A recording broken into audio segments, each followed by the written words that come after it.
We are in the second to last week of that series called The Hard Way, in which we go back 2,000 years and put ourselves among the audience to what is considered Jesus' greatest sermon, something called the Sermon on the Mount, recorded in the Gospel of Matthew, chapter 5, 6, and 7. And that is the actual setting of the Sermon on the Mount, set in northern Israel on the shores of the Sea of Galilee. And you can imagine yourself there on the grassy slopes of that gentle hill, listening to Jesus preach these 3 chapters. The premise of the entire sermon, Matthew 5, 6, and 7, can be summed up in these 2 verses that come at the end. They are one of 2 ways that Jesus wraps up or concludes the whole thing. And it's where the sermon series title comes from.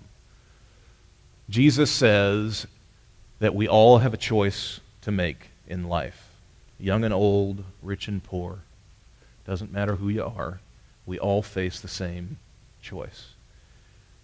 And the choice is you can do things the normal way, the accepted way, the way that is unquestioned and typical in the culture around you, or you can do things Jesus' way.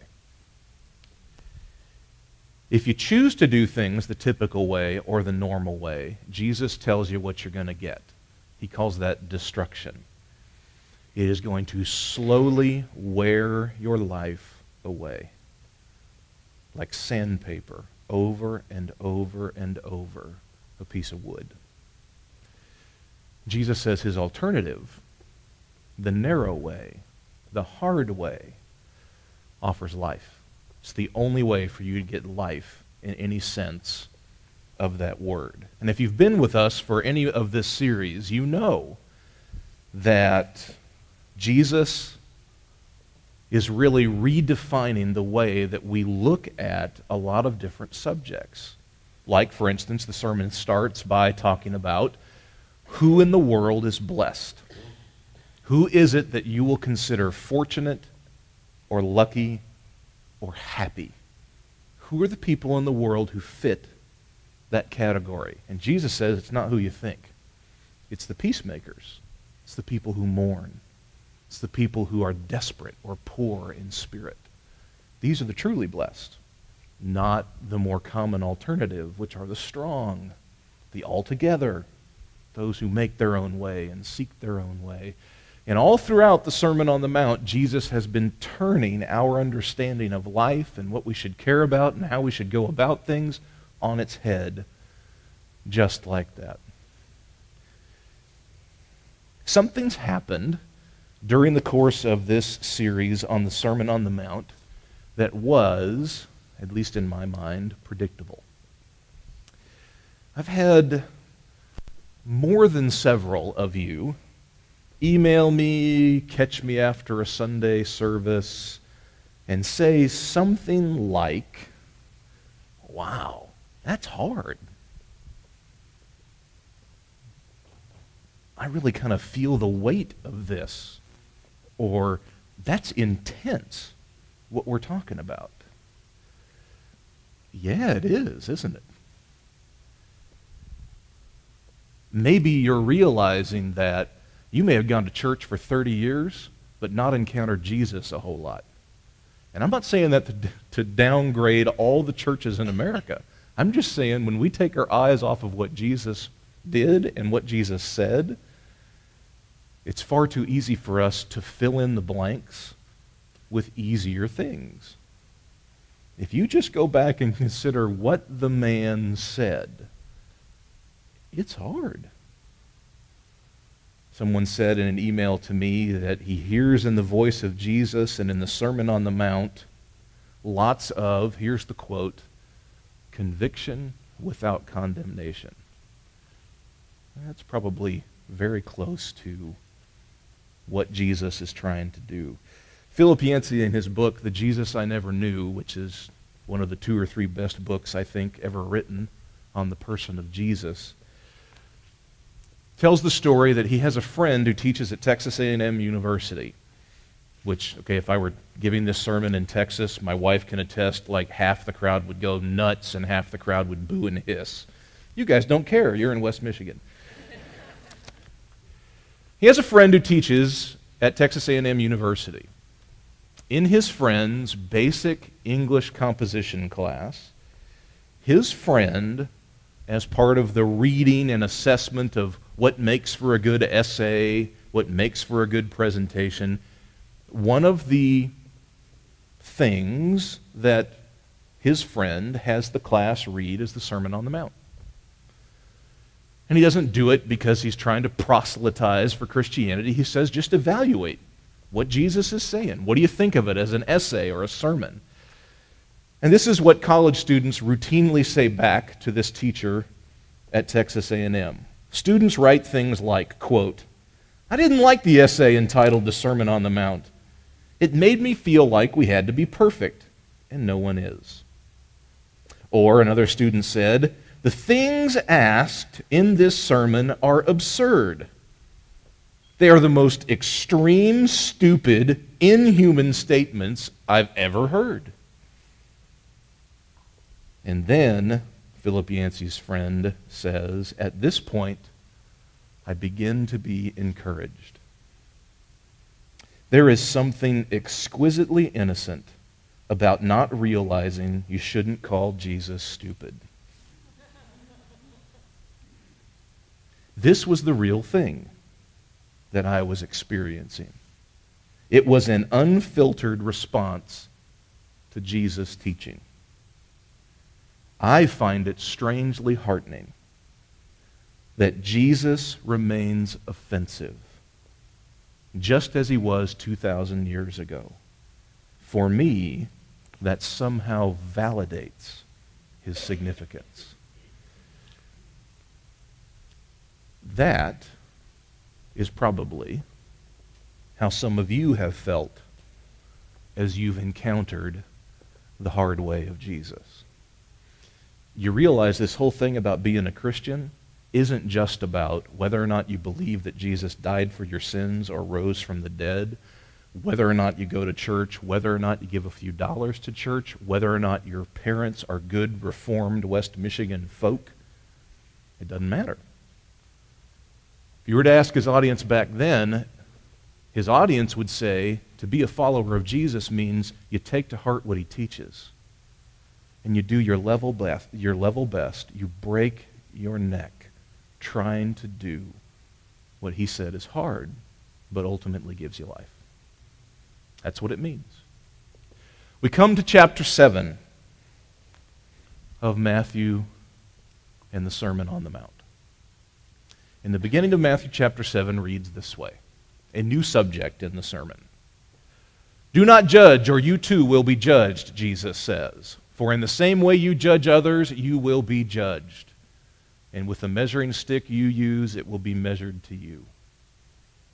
Why do you look at the speck in your brother's eye and pay no attention to the plank in your own eye? How can you say to your brother, 'Let me take the speck out of your eye,' when all the time there's a plank in your own eye? You hypocrite. First take the plank out of your own eye, and then you will be able to see clearly enough to remove the speck from your brother's eye." Let's try to understand what Jesus is saying before we think about it for ourselves.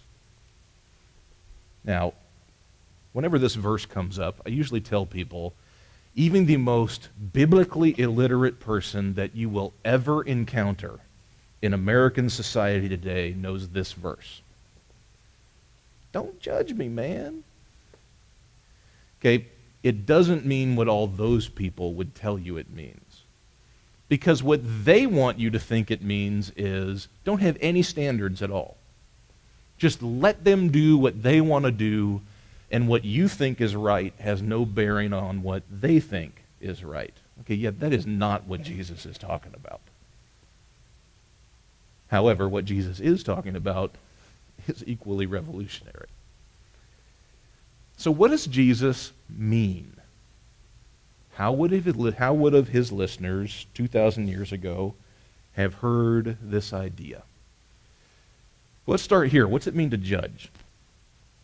Jesus helps you out a little bit because he gives you another phrase in that sentence to compare with the idea of what it means to judge other people. And it's the last phrase.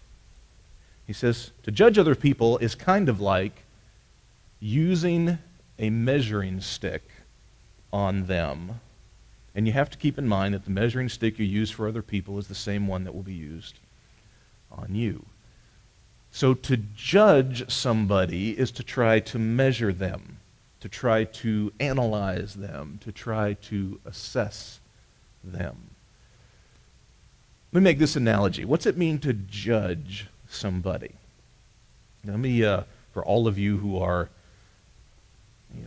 CSI and Bones and there are so many of these crime dramas I cannot keep up.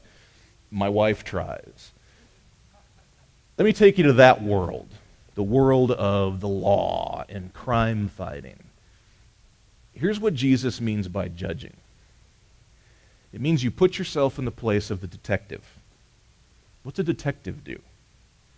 Detective's job is to seek out the details that proves someone's guilt.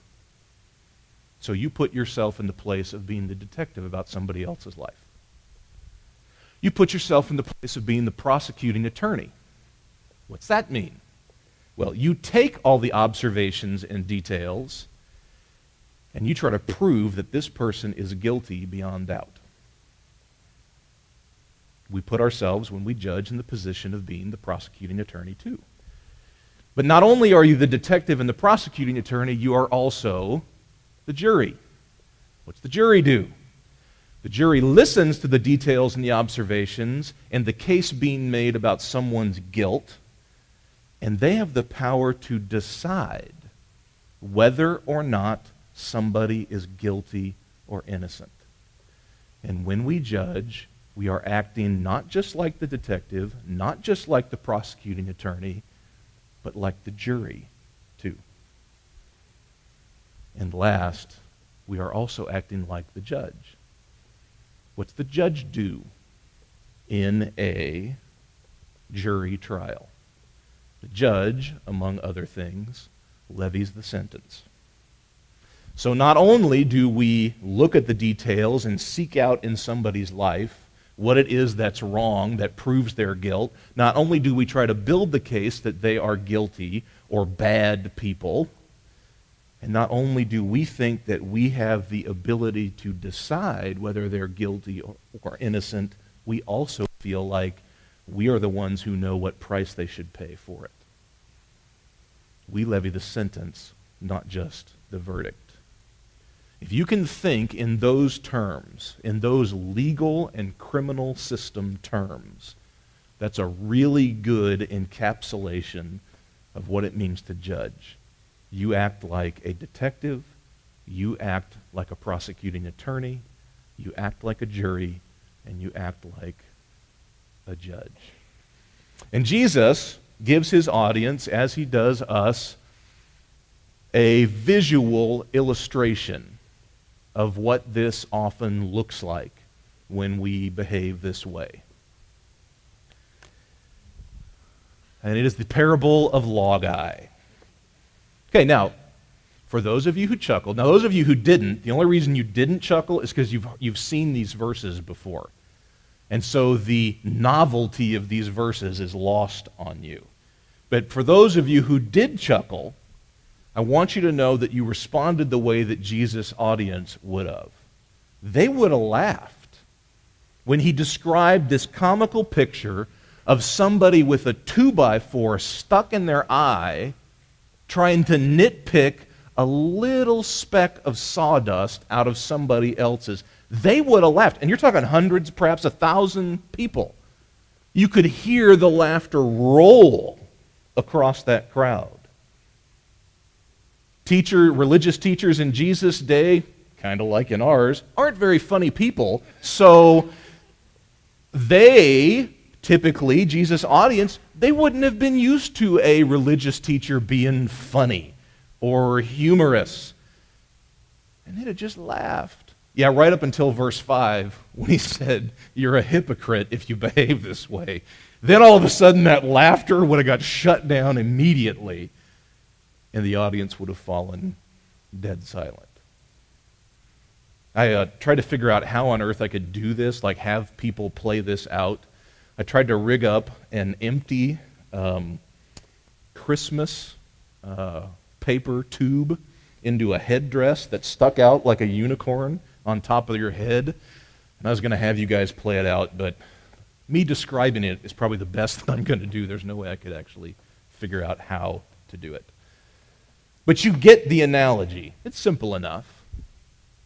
Somebody with a log stuck in their eye, trying to help somebody with a speck in theirs.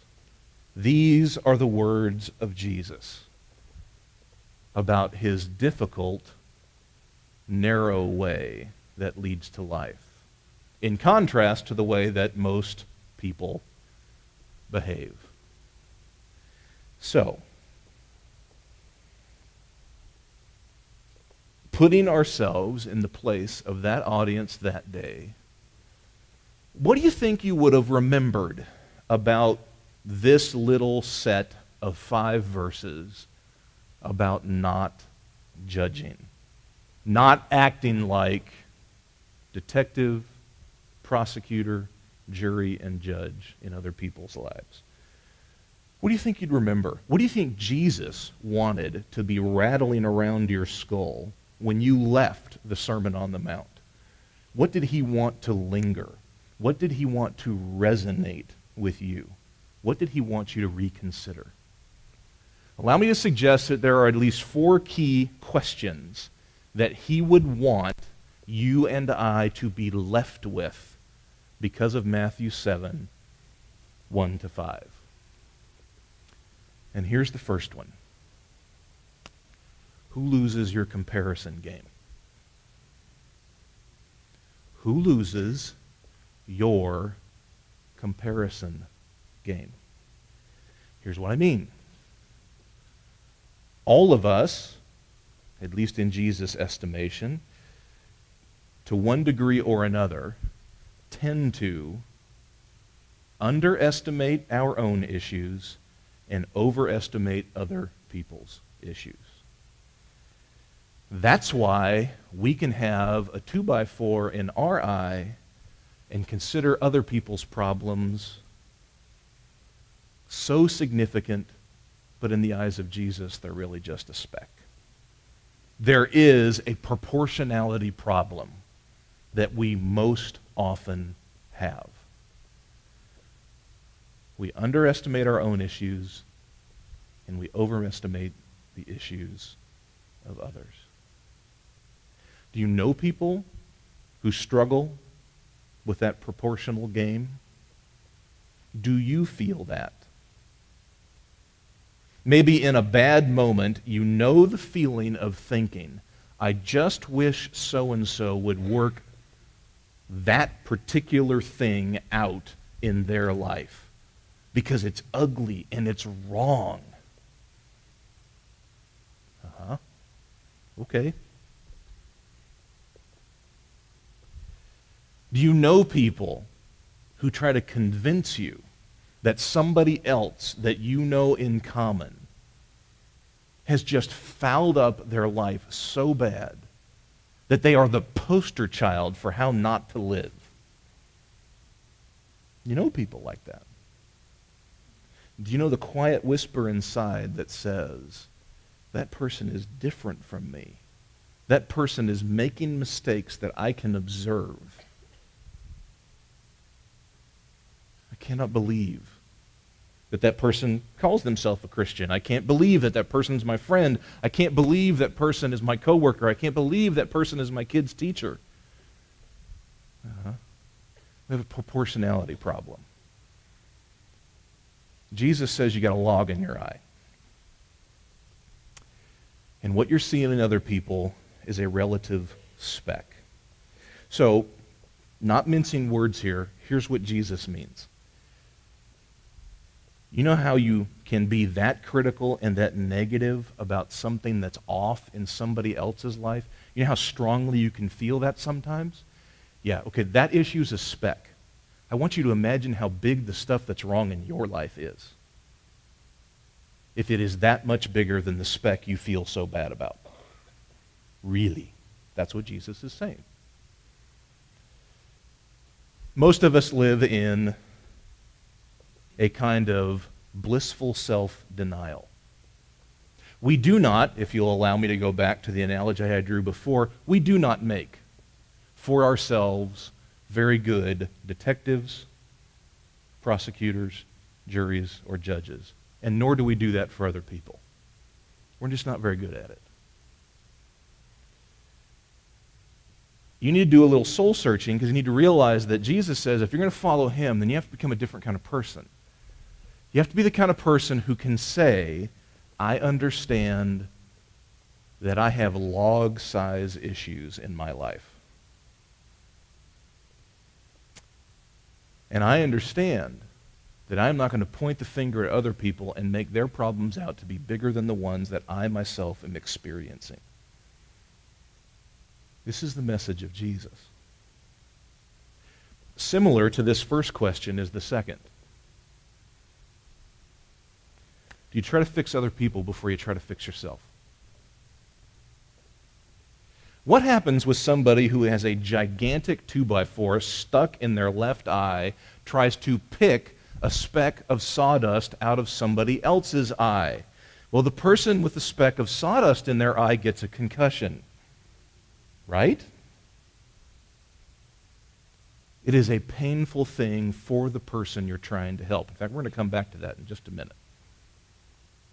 But Jesus says, you need to realize you can't fix other people until you're willing to fix yourself.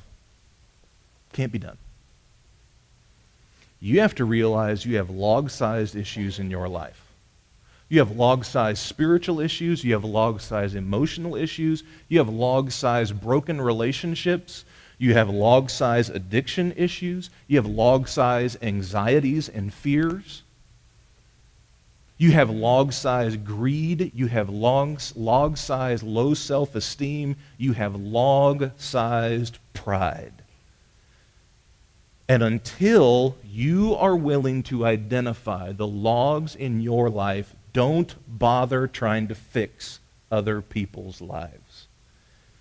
This is the word picture of Jesus. Don't do it. Don't do it.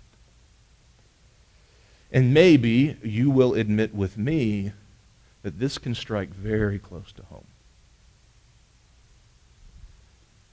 That it's just that easy to want to offer other people advice, to want to offer other people a direction to go, or a good book, or a good counselor to go see, or a good way to adjust the details of their life. I have no business doing that if I am not committed to fixing myself first. If you have the log stuck in your eye, work on the log, not the speck in somebody else's eye. These are the words of Jesus. Now, similar to that,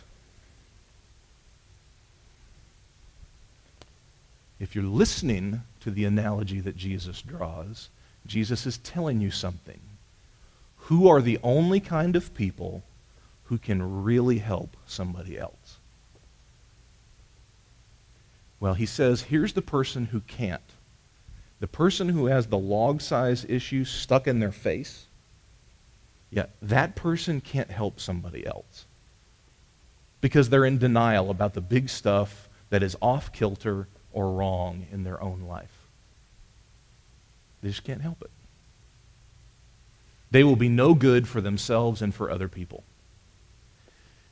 But the people who can help other people are the ones who are willing to admit, I have log-sized issues in my life. In fact, one of my log-sized issues may be I have a hard time not acting like a detective, a prosecutor, a jury, and a judge. for other people. Yeah. And the minute that you are willing to begin to be someone who admits and identifies in yourself that you are that broken and that off-center, you can begin to offer other people help. The great Christian writer of the 20th century, Henry Nouwen, had a great way of summarizing that concept. This is a man who spent most of his life as a celebrated academic at institutions like Yale and Harvard, but he spent the last almost 2 decades of his life being a chaplain, a priest, at a home for the moderately and severely disabled.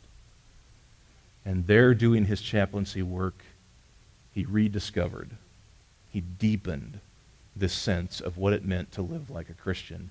His phrase for what we're describing here is, you have to be a wounded healer. There is only one kind of life that heals other people, and you have to be a wounded healer. If you can't identify and you are not willing to work on the log issues of your life, you will be no good to anybody.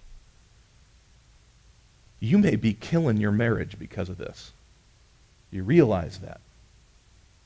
You may be running off your teenager because of this. Parents are lovely at having logs in their eyes and picking at the nits in their teenagers.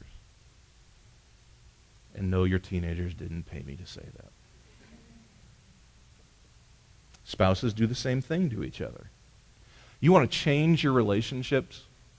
You want to change your relationship with your spouse, with your kids, with those coworkers that you're close to, with your friends you have here? Take on the posture that Jesus is describing. Be someone who says, I have a log in my eye.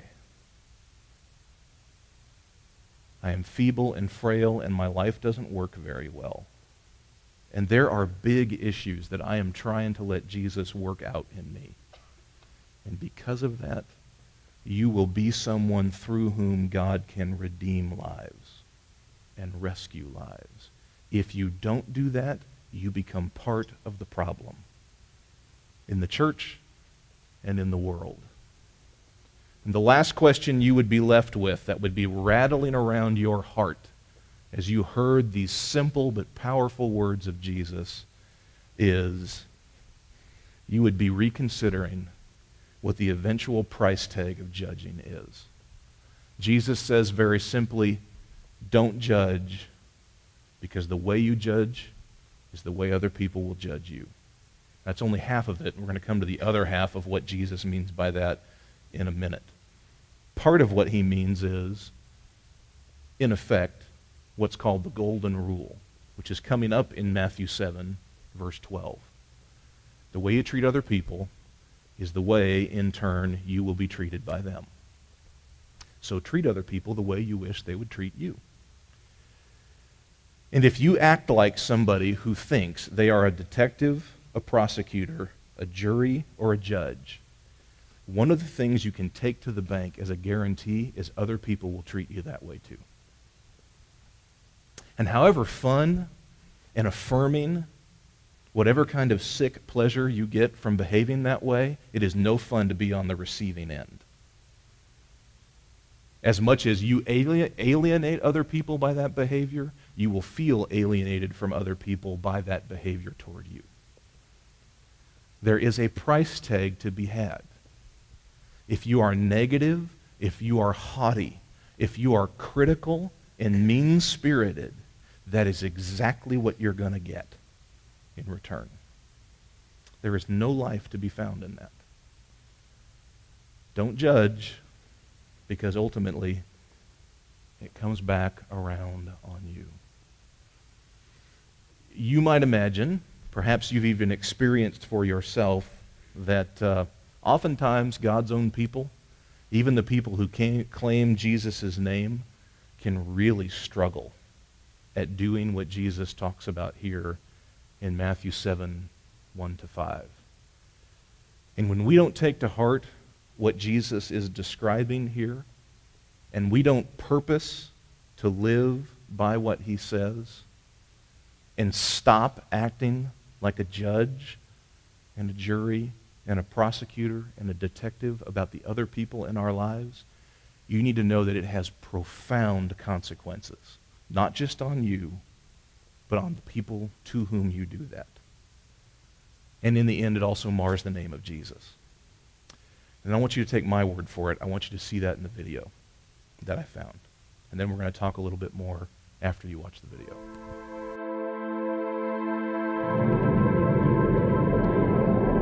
When I gave my life to the Lord, I was a stripper, and I made a decision to completely change my life. I had no idea where to go to church, what to do, how to dress, and one day I was sitting out at a coffee shop, and some girls were walking around, and they were telling everybody about their church. Well, I was so excited. I thought, this is going to be it. This is going to tell me where I can go. Maybe they'll be my friends. And instead, they took one look at me and the way I was dressed and how I looked and gave me a dirty look and passed me over. I was going into 4th grade, and that summer my parents sat me down and told me that they were getting a divorce. And I remember being blown away by that. And then on top of that, we showed up at church over the next few weeks, and I just remember feeling this difference there, that we weren't supposed to be there. Like, you know, we had divorce slapped around our chest. And for me, it made me feel like there was something wrong with me. I trusted Christ when I was in high school. Decided to go to Bible college so I could figure out some of the answers to my questions as far as the Bible and God and making that work practically. During my senior year, I really felt like instead of getting answers and getting help with some of my questions, I got rejected, in so much as even the college president calling me out in one of the classes and basically saying, if you just, if you still have questions this late in the game, you just don't get it. I grew up in a church for 20 years, and when I went to college, I made a few mistakes and got pregnant out of wedlock. I knew there would be trouble, I knew there would be gossip, but I never expected a phone call from the pastor asking me to resign my membership. Well, for the first time in my life, I was really coming back to God. I was trying to really reconnect with Him, and my life was a mess. I was going through a divorce, I was in debt, I didn't have any friends, and so I actually wrote a letter to a friend of mine that I knew from high school. I knew that she was a pretty strong Christian, and I thought maybe we could start up a friendship. So I sent her a letter, and a couple weeks later, I got a package back in the mail, and I opened it up, and there was no letter. It was just a pamphlet on why divorce is a sin. Well, I struggled with same-sex attraction all my life, and being a Christian and brought up in a Christian home, Christian school, I had difficulties dealing with it, and went to my pastor because I knew there was some kind of issue with me, that I had some problems, and instead of receiving the spiritual guidance, I received, hatred. And I was condemned, and I was asked to leave the church. There came a point in my marriage where things got really rocky. I made a decision to trust the people at the church and start telling them about what was happening. And I expected them to try and understand. I expected them to help, to accept us, broken like we were, but instead they judged us, they judged me, they blamed me. It was definitely not okay to not be okay.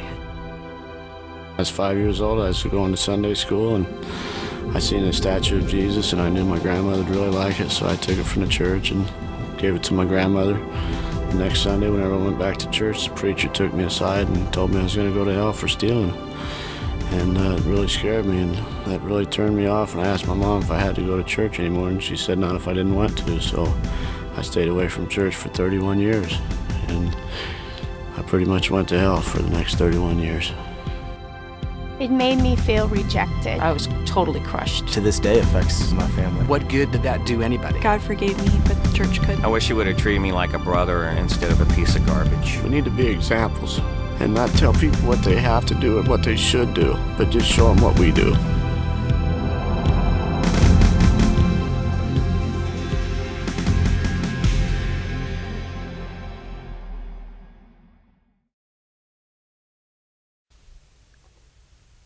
You live in a world that experiences the ripple effect of judging every day. You live among people just like that, who have been condemned, who have been called guilty, who have been shunned, just like that. And sadly, too often, it's God's own people who behave that way. So you have a decision to make. You can continue going on the wide way, the normal way, the accepted way, the unquestioned way of the culture around you, and even some of the Christians around you. You can continue acting like a detective, a prosecutor, a jury, and a judge to those people around you. Or you can heed Jesus' words. And you can say, I'm not going to judge. I'm not going to be a detective, a prosecutor, a jury, or a judge anymore.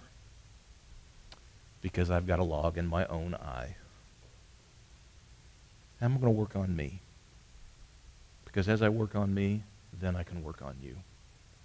And we can partner together in the difficult task of being redeemed by God. Do you see that quote up on the screen? It's been passed around enough that nobody knows who initially wrote it. But it speaks to what Jesus said in Matthew 7, 1-5. Judging a person does not define who they are. It defines who you are. And you are making a choice that will define the rest of your life